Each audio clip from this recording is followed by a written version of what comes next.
Oh, yes, let's take that dumpster fire that is Donald Trump's campaign and just add some gasoline to it, shall we? This is going to cause more problems for him than it will cures, and I'm going to tell you why. I'm going to tell you what I want you to know about RFK. You know, aside from the whole brainworm thing and his own family saying he is certifiably insane. You heard about the bear?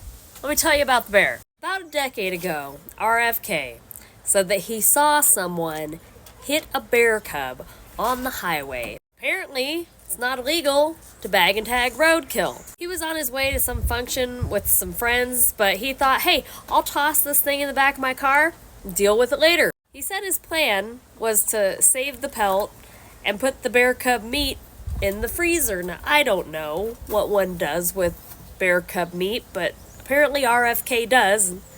He was going to save it for the winter. He got busy during the day, and he forgot that he left the thing in the back of his car, and it started to smell and rot and do things that a carcass does. He determined the meat was no longer of use to him, and he was driving by a park, Central Park, actually. Central Park. I guess he also had a bike in the car he had intended to take to Goodwill for some time. Figured he'd kill two birds with one stone. All his friends thought it was a great idea for him to take the bear carcass, put it under a bush in Central Park with the bike over it, as though this bicycle had hit and killed this bear cub. So littering and disposing of a wild animal cadaver all within city limits. Very demure, very mindful. Took a photo op with it because we don't know. It did not take long for the smell to ensue, and patrons of the park discovered the bear cub, and authorities were called.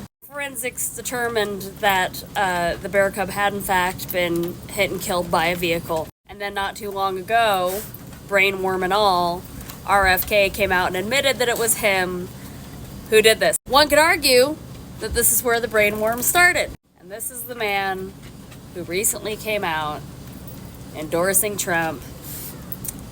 I just feel like if your campaign was already weird, why would you add this to it? Like, do you want to lose?